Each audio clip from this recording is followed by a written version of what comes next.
करें कि f equal to r by two. ठीक है, देखिए ये चित्र है, ये उत्तर दर्पण है और ये क्या है, मुख अक्ष है और यहाँ पे ध्रुव होता है। अगर मुख अक्ष के समानांतर हम किसी किरण को खींचेंगे, अगर मुख अक्ष के समानांतर अगर किसी किरण को खींचेंगे तो परावर्तन के बाद रिफ्लेक्टर पर इधर ही चल जाएगा, लेकिन हमको प्रतीत होगा कि ये फोकस से होकर गुजर रहा है। ठीक है, और यहाँ पे एक अभिलंब खींचेंगे। ठीक है, जो इधर आते हुए प्रतीत होगा वक्रता केंद्र पे। अब दर्पण का नामकरण करेंगे, इसको m और इसको m है, जो आपतित किरण है और ये परावर्तित किरण है। आपतित किरण का नाम रखेंगे इसको यहाँ पे a और यहाँ पे b। अब कुछ नहीं करेंगे, जो इतना चित्र के थ्रू जो समझाए हैं बस इसी को यहाँ पे लिख देंगे। ठीक है, लिखेंगे कि माना कि m, m डैश एक उत्तल दर्पण है,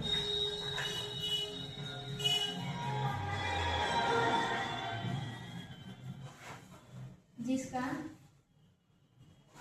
ध्रुव P तथा वक्रता केंद्र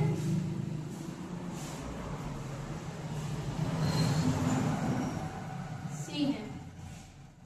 देखिएगा बताया है कि माना कि m और m डैश एक उत्तर दर्पण है जिसका ध्रुव P और वक्रता केंद्र C है। अब इससे आगे लिखेंगे कि AB एक आपतित किरण है, BA एक आपतित किरण है,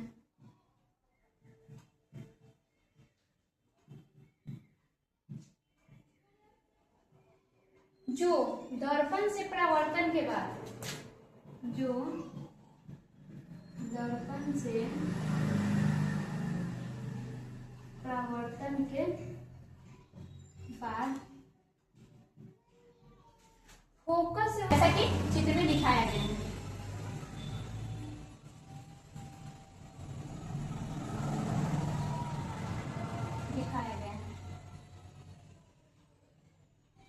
देखिए एग्जाम के लिए से बहुत ही महत्वपूर्ण है। ठीक है, अगर मान लीजिए कि एग्जाम में आप क्वेश्चन सॉल्व कर रहे हैं, मान लीजिए कि क्वेश्चन आ गया और इसको सॉल्व कर रहे हैं, लेकिन अगर आप चित्र बना के इतना नहीं लिखिएगा तो आपका 2 नंबर कट जाएगा। ठीक है, इसलिए इतना लिखना बहुत जरूरी होता है। अब आइए सिद्ध करते हैं। यहाँ पे लिखते हैं प्रूफ, यानी प्रमाण। अब देखिएगा इसको अब हम लिख, यहाँ आपतित किरण है और ये परावर्तित किरण है और ये अभिलंब है, तो यहाँ पे एंगल 1 और एंगल 2 अपना से मान लेंगे, फिर यहाँ पे एंगल 3, क्योंकि अगर ऐसे मानना पड़ेगा चित्र के थ्रू तो बहुत लेंथी हो जाएगा, इसलिए अपना से मान के एंगल 1 एंगल 2 और इसको एंगल 3 मान लेते हैं और इसको एंगल 4 मान लेते हैं। यहाँ तक में कोई दिक्कत नहीं होना चाहिए। ठीक है, अब देखिए हम लोग अभी पिछला बार पढ़े थे कि आपतन कोण का मान जो होता है परावर्तन कोण के मान से मान के बराबर होता है। आपतन कोण का मान परावर्तन कोण के मान के बराबर होता है, तो यहाँ लिख सकते हैं एंगल 1 इक्वल टू एंगल 2। अगर आप लोग पूछेगा कि फिर से बताइए कि एंगल 1 इक्वल टू एंगल 2 कैसे हुआ, तो परावर्तन के नियम से। कैसे हुआ? परावर्तन के नियम से, परावर्तन के नियम से। अब देखिएगा अगर एक रेखा है, इसमें दूसरी कोई रेखा प्रतिच्छेद कर रही है, तो यहाँ का कोण और यहाँ का कोण बराबर होगा। किस कोण से बराबर होगा?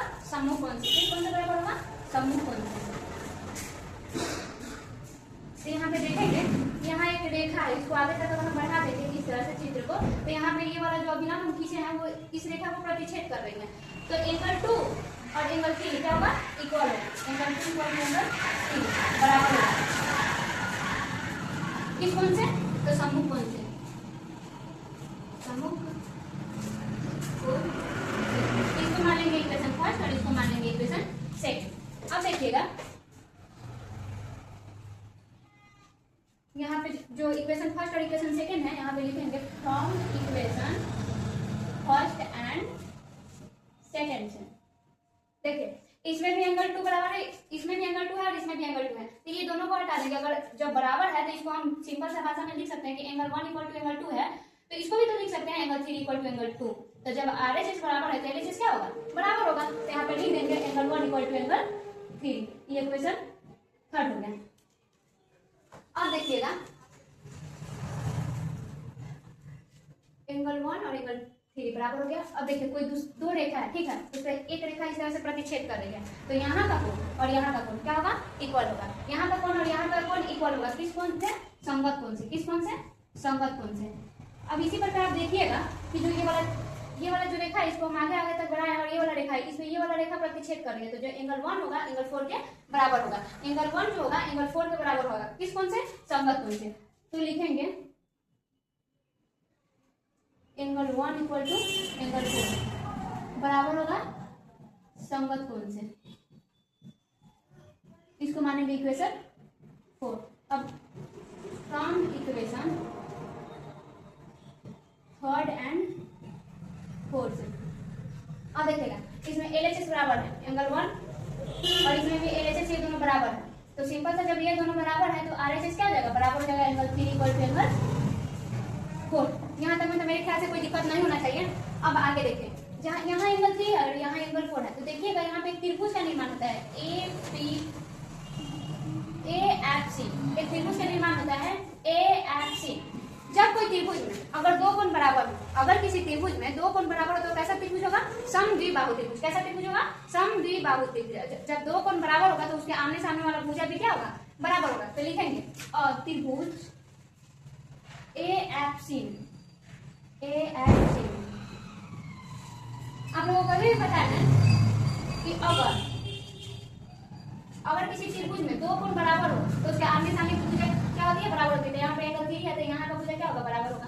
अगर ये एंगल 4 है तो यहाँ का भुजा क्या होगा, बराबर होगा। यहाँ तक कोई दिक्कत नहीं होगा। देखिएगा अब लिखेंगे एंगल 3 इक्वल टू एंगल 4, इसलिए AF बराबर FC, AF बराबर FC या CF कुछ भी लिख सकते हैं, कोई दिक्कत नहीं है।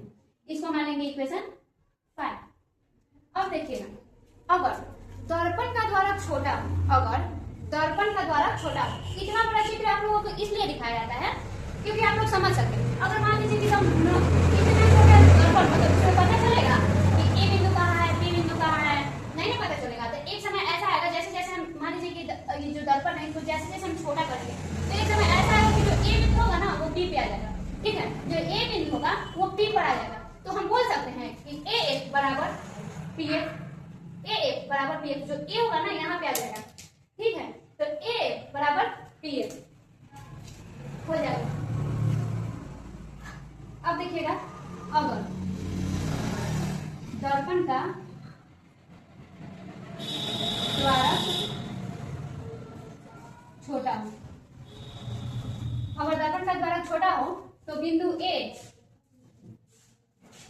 बिंदु P पर होगा, बिंदु A बिंदु P पर होगा।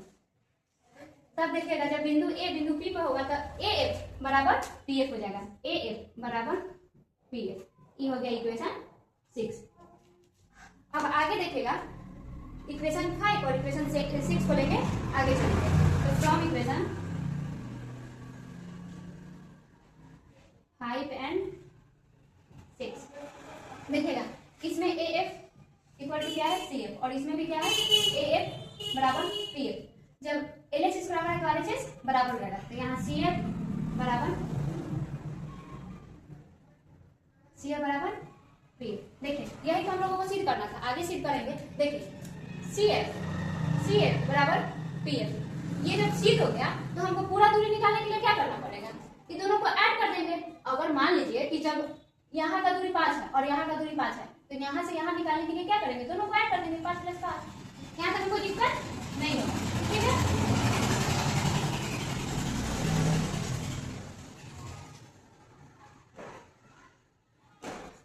तो अब देखिएगा यहाँ पे लिखते हैं, ठीक है। अब PC बराबर PF plus FC, PF plus CF। तो PC को PC में रहने देंगे, देखिए PF है तो PF को PF रहने देंगे।